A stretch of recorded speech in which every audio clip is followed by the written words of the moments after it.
Well, hey. We are here to share with you a powerful Sunday message. Absolutely. I'm Tuna. And I am Dr. Michael Gross. Welcome, everybody. Thank you for joining us. We're so excited you're going to be with us. We have lots of things we like to share. But you know something? Because of your support, because of you watching this, you're making a difference. And we'll talk about that a little later, but you are making a difference. So thank you. We honor you. Thank you for coming with us as we've switched the time from 2 to 7. And I hope that's all working out well for everyone. We're hearing that we're getting more viewers, which is really, really powerful. And I want to go ahead and get right to the meat of the matter here.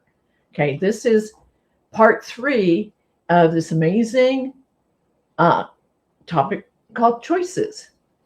Michael is fantastic, and I'm not going to spend a lot of time on things. However, I get to show his book first.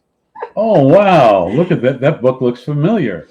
You recognize this book? I've seen that one around. Yeah. Yeah, I've seen that one around. And the reason we always show our books is because if it wasn't for this book, I wouldn't have met this man, and that book wouldn't exist. And it wasn't for this book, I wouldn't have met her, and then this book wouldn't exist. Does that sound redundant? Actually, what I discovered, everyone, is that, as you know, she was my twin sister, fraternal twin. We weren't identical. I just want you to know that. Is that what that means? Yeah. I've always wanted to ask him that. I'm like, yeah, he's always stressing fraternal. And we discovered that. That's why we have so much synergy between the two of us, and we have fun what we're doing. But we have the same mission and goal, and that's to motivate you to heal, to move forward, to learn about self-worth, self-love, and self-esteem, and to manifest your spiritual missions and goals. Sorry to interrupt you. Sorry I interrupted you. Okay.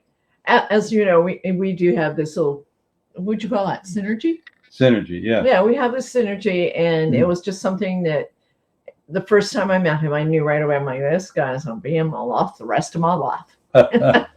But I'm really, really blessed to be part of working with him. And he's also going to share with you a little bit about the nonprofit that he has recently created, which is, we'll get to the name of that in a minute. I should probably formally introduce you. What do you think? All right.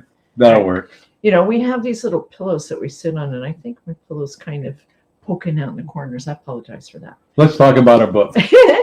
Yeah, enough about the pillow, right? Okay, our books. Michael Gross is the author of The Spiritual Primer. And I'm going to go ahead and flip over this book and read the inside because he needs to have the proper introduction. You know, usually I have it. This is the only part that we even read, okay? Everything else is not scripted. It is what it is. And if we make a faux pas, well, whoops, sorry, right? Okay, Dr. Michael Gross is an author, professional keynote speaker, life coach, and an entrepreneur. You can put that one down. Okay. She was always bossy in our past life when she was my sister, so nothing's changed. Well, some things hardly do. Yeah. Yeah. Okay, it's a good thing that we're not living in the same house, so I tell you. He'd have to put up with me all the time. Poor guy. All right, back to the only scripted part, okay? For more than 3 decades, he's been on a spiritual path as an intuitive, a healer, a spiritual counselor, and a teacher. Through the guidance of spirit, Michael has assisted others in their personal quest for self-empowerment, helping them to create the lives that they have long sought and to bring forth their intuitive abilities. You'd think I'd know this by now. You would think so. I will make sure I get it right. Michael currently teaches classes in spirituality, self-empowerment, Reiki, and other modalities. He's rolling his eyes. Well, we are here to entertain and educate, right? Okay, now I have to go back. Michael currently teaches classes in spirituality, self-empowerment, Reiki, and other modalities. In concert with God, the True Source, he has also achieved great success in miraculous healings. He remains humble, knowing the work that he does all comes from God, the True Source.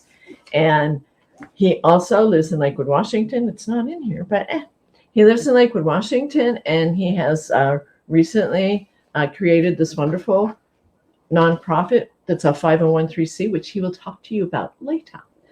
So on that note, And here you go, the Michael. International Institute of Self-Empowerment. We're really excited about it. And I know we talk about it a lot. And I guess we're hyping because we want you to know how proud we are of it and that it has a great future. And when I first was told by True Source to create a nonprofit, wasn't sure what I was going to do with it. But when we listen to the thoughts of our soul and from the True Source, we always end up smelling like a dozen roses instead of smelling like rotten eggs. So what happened is I formed it and I realized there were 12 different areas we're going to concentrate in, but didn't know what the 12 were. I had a couple ideas. And then, of course, I met Tiu, and then Tiu is an amazing woman. So I really don't bother to read her profile, okay? Because I know her so well. And when I started coaching her before we realized we were brother and sister, it made me realize what a remarkable, amazing woman she is. Yeah, she's educated. She's got a black belt. I don't tell her I have it. What's the next one higher? There's one. There's a 9th degree, Oh, but I'm only like 1st degree. oh, it's your I own have a little first. ways to go. I'm a 9th degree, and if you believe that one, I'll sell you the Space Needle. But Waterfront property in Arizona. yeah. Anyway, she has a black belt. She's parachuted. She's been to Africa. She's a humanitarian. She's a loving, caring soul. And I talk to her about being the mythological bird, the phoenix rising from the ashes. So, we all have a life that's full of trauma, and to us, it's very real. And, I often liken that to as you break a finger, it's just as painful as someone breaking a leg, even though you say, how can you compare the two? Well, of course, you can't compare the two, except if you got a broken finger, you have nothing else to compare it to a broken leg, unless you had a broken leg. And the point I'm trying to make out is that we've all gone through everything, but what this woman has gone through, I mean, this is incredible. She's a true warrior. She's found freedom within. She has found self-worth, self-love, and self-esteem. She's gone into the darkness, into the tunnel, figuratively speaking. And she went through a death, figuratively speaking, not an NDE, near-death experience. And like the bird, the phoenix, rose from the ashes. So she's an amazing woman. She wrote this book, Healing the Holes in Your Soul. And it's all about her journey from joy to darkness to fear to insecurity and back into the light of love and joy and happiness. So I'm really honored to have met her again. I'm really honored to talk about her and the beautiful things she does. But I want to go back to the 501c3. And Thank you, Michael. You're Let very me welcome. at least say thank you before you go on, because I'm. You're welcome. You can buy me a glass of water next time. And Okay. and what's happened is that the International Institute of Self-Empowerment, what we're doing is the first project out of the 12 will be working with abused women, children, and men. Yeah, men are also abused. And they're a minority, I will agree, but they are abused. But getting back to it, we look at a woman, beautiful woman, who has a couple of children, and she decides to break away from this abuse. She's homeless, she has no money, and afterwards we as we get our fundings, we'll find her, or they'll come to us, and we'll help get her in a hotel, and eventually get her into an apartment, and do counseling for her and her children, so we don't have, that cycle of abuse going on, family after family, of generation after generation. And then a vocation where they can be independent, have a job, and so on and so forth. So it's monumental. And I didn't realize until talking to this beautiful woman how abused women are and what they go through. And we know children are. And to some extent, as I say, men. But it's all about abuse. And then I asked her if she would honor me, be in charge of the direction of dealing with abuse and help me set up this program. So I'm really honored and thank you. Thank you. And she's going to Thank do you. a phenomenal job. I know she really will. So I Thank wanted you. to just talk to you about that and share this with you, and want all of you to realize that in every area of our life, we've had abuse and we have to make choices. And if we understand abuse, maybe you were bullied. Maybe your father or mother or sister or brother or an aunt or relative put you down and made you feel lower than a pregnant ant. That's pretty low, isn't it? Can I jump in here real quick? Absolutely. All right. Talking about abuse, there's many, many different types of abuse, and we don't even really realize it, that sometimes we're actually receiving it because it's subtle. Words, if we have somebody saying something in a harsh word, or maybe it's, a subtle innuendo, it doesn't necessarily need to be somebody reaching out and slapping you. There are so many different things that fall in that category of abuse. And each time that happens, that actually whittles away at your self-worth.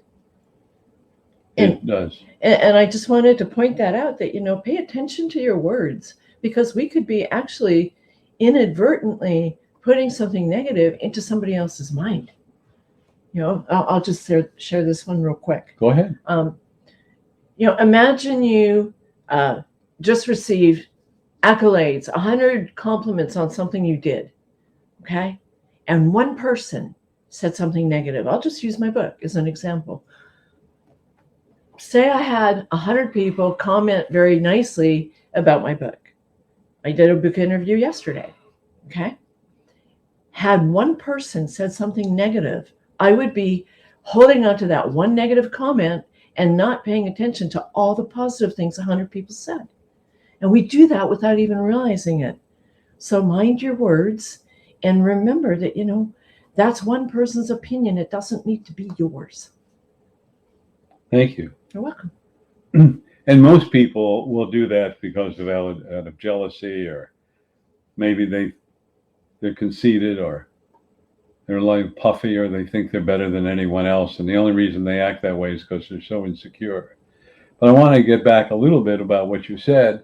And I was talking to my sister, who was a mortgage banker, and said, Michael, I just can't keep the checkbook right. I said, what do you mean? Well, she said, I made 2 mistakes. And my husband said, you're foolish, you're stupid. You don't know how to keep a checkbook. I said, you're 55 years old. You've been doing this for a long time. Well, he's right. I keep making mistakes. And I go, okay, let's talk about this. So what do you do for a living? Well, I'm a mortgage banker. Uh-huh. And what do you do with? Well, I figure out the mortgage, the interest rates and amortization, on and on. So, well, are you accurate 99% of the time? Yeah, I am. And she looked at me and said, I got it. See, when we talk about choices, and what you were talking about, she was very sensitive to what he said. Now, he was first generation American and kind of blunt in his words. He was a loving man, but he didn't think. And so he'd just blurt out and say whatever he wanted to say. I think later on he would regret it, but I don't know that. I didn't live with him, so it's okay. But the point is that she took a choice to believe what he said, that you're stupid, you're dumb, you can't keep a checkbook. Not realizing that's what she does for a living, deal with numbers, because that's all it is to me, checkbooks are numbers. And we always want the numbers in the black instead of in the red. Yeah, well, they're prettier looking in the black, aren't they? Aren't they? Oh, much prettier. Much nicer. So I remember one of my clients, they said to her, well, you're overdrawn. She said, what do you mean? I got a lot of checks left in my checkbook. And she really meant it. So I sort of had to explain it to her. It's not the number of checks, it's what your balance is. But understanding, that's funny. It is. The choices we have in life is now this is part 3 of choices. So now we're getting older. As we're getting older, we're getting more sensitive. As we're getting more sensitive, we're beginning to look at life in a different way. We realize that we made mistakes.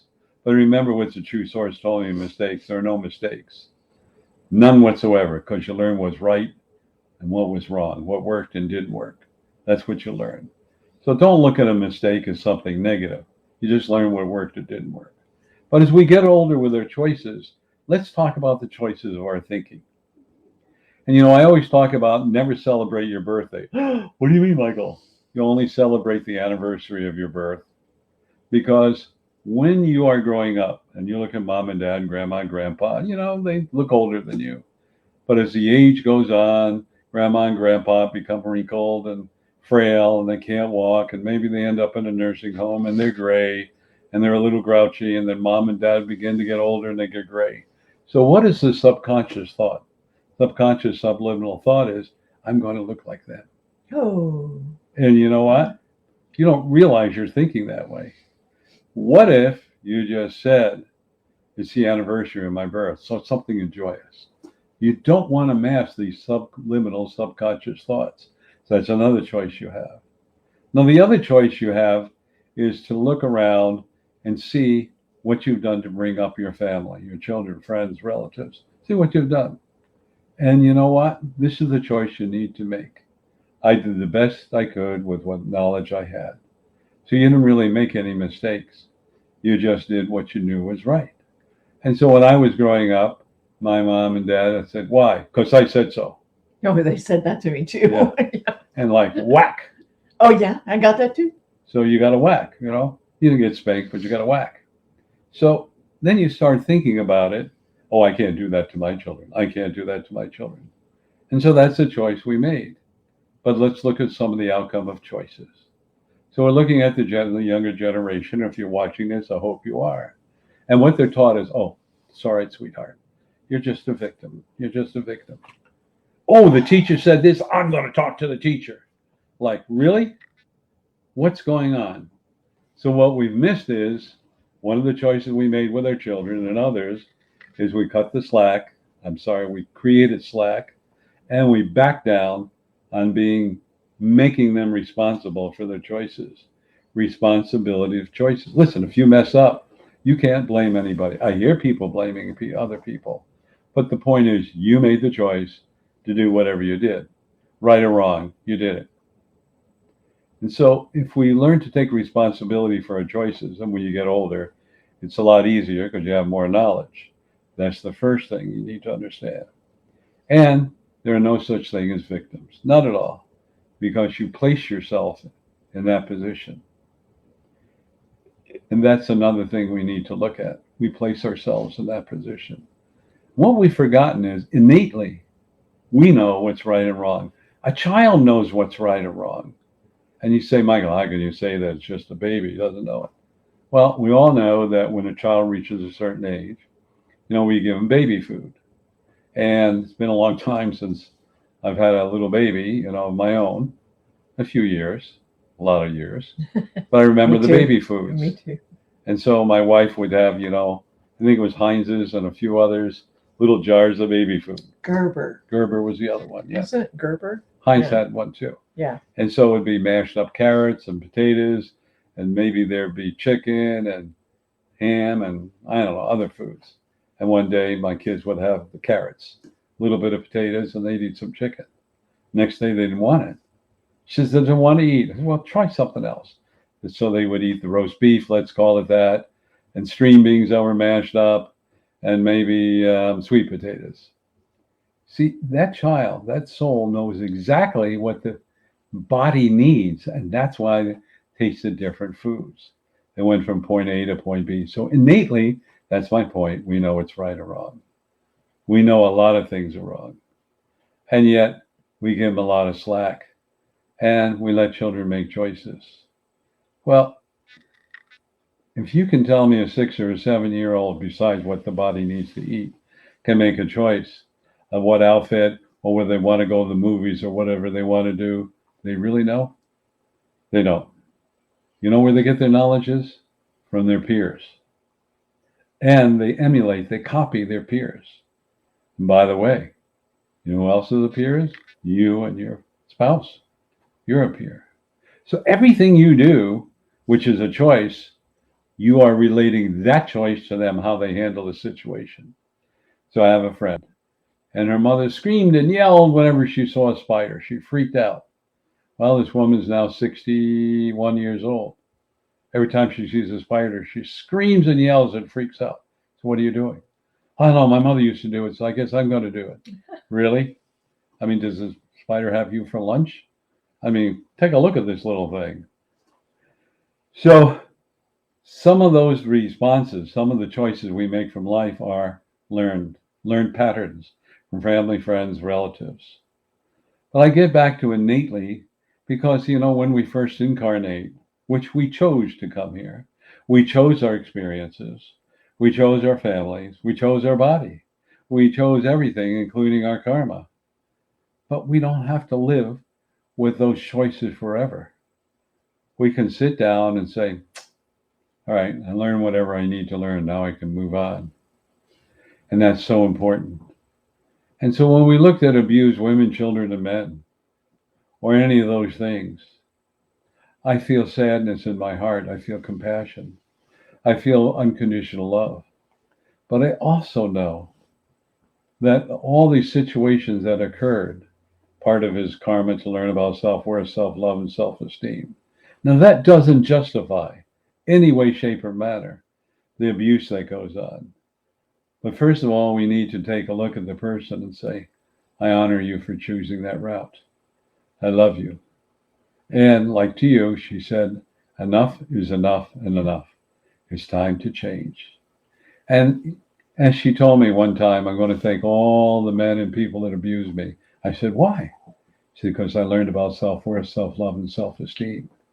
And now I can help other women, children, and men, which is really important. So sometimes we got to make a choice to experience some of this, whether it's alcoholism, drugs, whatever it is. But we don't have to live that way for the rest of our lives. And more importantly, we have to make the choice to forgive ourselves for making those choices. Sure. Okay. When you said that we innately know things. Yes. Okay. In all that stuff that you're just talking about now, it reminded me that through all that abuse that I forgave everyone for, even though there were times when I had no idea where I was going next, I always knew that I would get here. I knew that I had to go through that to get to where I needed to go, even though I didn't know where I was going. But it was like, I kept telling myself, you have to go through this. And this is something, it's like the inside, my soul knew. Just like what you're saying. I just now went, that just flashed. Sorry, you just got an epiphany with me. Well, thank you. It's important to know what you said. Thank you for sharing that. Many times we think we're experts on things we never experience. And it's kind of like, oh, I could be a great race driver, better than you. And the race driver would look at me, how many cars have you driven in a race? Well, none, but I could always do better. No, I can't. But that's part of her ego. And, when I got divorced from my first wife, my brother-in-law said, the one that's judgmental of my sister, well, what makes you an excellent transformational coach? You went through a divorce. What good are you? And I looked at him and said, you know why? Because I experienced it. I didn't get it out of a book or reading in a book. I experienced the pain. I experienced everything that went along with it. But I also realized that my ex-wife gave me 2 beautiful children, and I honor for that. And they're really great kids. But more importantly, many years later, I realized that was a contract, a choice we made to be together, to fulfill that and then move on. That doesn't give me a license to say it's an excuse to get divorced, because the pain I went through and the pain she went through, I'm sure it was equal in different ways. However, that was something I chose to complete. And part of my karma was something I had to learn about this. So that was a choice I made. And all of you, do we want to make a choice to be unhappy and stay in a relationship? Or do we want to make a choice to be temporarily pain and then move forward to finding the light at the end of the tunnel? And that's what this life is all about, is those experiences, karmic, and looking back on it, not as an excuse, but as something you needed to heal and learn from. And if we look at life that way, that choice, whether you're overweight, whether you're divorced, whether you have diabetes, heart condition, whatever. I want you to understand that all these things are temporary. And when you say temporary, what does that mean? It means that the experience you obtain from it is temporal. You learn from it, now move forward. I had a very dear friend who was diabetic, who was on statins. He on other medications. He began to eat differently and exercise differently. No longer was diabetic, no longer needed statins. He had more energy. Yet they'll tell you, diabetic, you're on forever. No, you're not. But you see, the choice you made is to believe that. So here I'm having 3 disintegrating discs, 35 years old, in pain. I talked about that. And I was told that I was too young. I was 35. They didn't want to do exploratory. They didn't do the things they do today. And they said, you just got to learn to live in pain. And I began to learn about healing. No expectations. And then I noticed 4 or 5 years later, I am picking up 150-pound bales of hay, moving it from the truck to the platform and stacking it. It's 3 times. So 2 tons of hay every 3 weeks became 6 tons. And a ton of grain, moving it 3 times, became 3 tons. So here I am doing this. So am I special? No, I'm not. I made the choice to be healed. And I made the choice to accept the healing. And that's one important point I wanted to point out to you. So I pulled my right rotator cuff, pulling out shrubbery. Boy, was I in pain. It's horrible. So my deceased wife said, go to the doctor. Went to the doctor, you go physical therapy. I went once or twice and went, wait a minute, I'm a healer. 5 days later, it was gone. So, but sometimes I have to learn a lesson. What happens is I'm pulling shrubbery. 6 months later, pull the same right rotator cuff. Oops. 2 days later, healed and gone. Because I made the choice to accept healing. Didn't care how it happened. I don't care. Many of you know my analogy. And if you said, Michael, bring me a loaf of bread, you don't care whether I go to Boston, Seattle, San Francisco. You could care less, long as the bread is fresh and you get it. And that's the point. So we need to make choices that are empowering and healing. And if we make that choice to live in misery, I honor you for doing that. But I question you, what purpose does it serve? Do you enjoy punishing yourself? Are you sadistic? It's really about you don't deserve something good and wonderful because you have low self-worth, self-esteem, and you learned this from your childhood. Something triggered you. Now, we're in part 3 of choices, and you're growing older. And you're going in from the summer of your years into the fall of your years, or autumn, as we say. And sometimes some of you watching this may be early winter. But it doesn't make a difference. Whatever age you are, what are you accepting? What is that choice? And I happened to be on YouTube, and there was a couple, and he was 91 and she was 90. And I watched them. They were doing the jitterbug. Holy cow. He was flipping her, moving her around. You can watch that. And I went, my gosh. You see, because they made the choice to dance, and they made your choice to be healthy. I want each one of you to look at yourself. Look at the choices you made and go, good job, good job. And the other ones say, I learned something new. How long do I want to hang on to it? You know what I would tell you? 3.2 milliseconds. That's it. You learned it. You move forward. He's told me that one. He's told me, okay, how long are you going to hold that one? I mean, are you sick of being sick now? Or, Exactly. And letting go is becoming easier. 3.2 milliseconds is a good time to let Yes, go. it is. And that's what I want my message for all of you to know. Everything was a choice in life, and everything is a choice to let it go. Well, Michael, how do I let it go? Well, it's very simple. So if I said to you, don't eat strawberry shortcake What? that's sitting in front of you, put your fork down and say, I don't need this because it's not going to make me feel any better and may put on weight or whatever. And then you can put down the fork, you can turn around and walk away or push the plate away. How much effort did it take? put the fork down, very little, and push the plate away. Now, mentally, it may have made, That's but- what I was stuck on that. Yeah. Yeah, I was like, But- that's strawberry but shortcake. physically, it's just over and done with. Yeah. That's all you need to do. Been there, done that. It no longer serves me. And what I always say, I turn this fear, this doubt, this negative choice, whatever words you want to say, over to the true source to be cleansed and healed and transmuted into love. And then let it go. Sometimes you got to do it 100 times because you don't want to let go. That's your choice. Or you can make the choice to say, once is enough.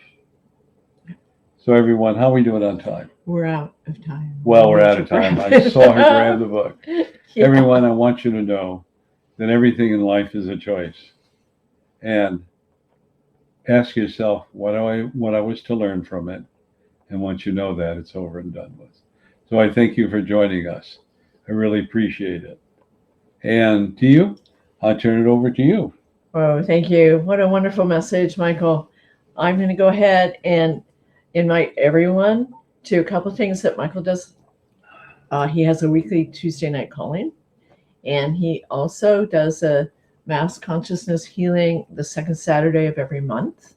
And then we do our Facebook Live / YouTube every Sunday at 7. So I'll give some information. I'll also put the contact info in the chat. Thank you. And I would like to, we'll wrap up, and you'll talk a little bit when I get done with the phone numbers. If you could talk a little more about the nonprofit Yes. before we go.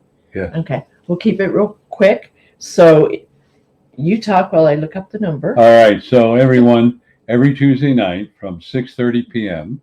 Pacific Daylight Savings Time to 7:30 p.m. Pacific Daylight Savings Time, I call it a call-in, where you call in, you ask questions, and I deliver a message. And I think there are 251, something like that, it's messages. up there somewhere, yeah. And there's a replay, but I invite all of you to join us to ask any questions you desire on spirituality. And then listen to the 10-minute motivational message that I have for you. It's actually channeled. And the telephone number is? That number is 202-926-1059. And the access code? Is 125-446 pound. One more time, that number is 202-926-1059. And it's 125-446 pound. Okay, now if you go to the recordings, don't forget you want to stay that's Tuesday night at 6:30 Pacific Standard Time. And if you want to hear the recordings, that number is 434-300-4170, and the access code is 125-446 pound. It's going to ask you what number you want to listen to. So I started number 3 up to 251, and I'll keep expanding. So you just punch in the number 327, but 92 is the one we recommend listening to. Yeah, 92 pound is an awesome one to start with. I highly recommend it. And I think the other one I really like is number 19.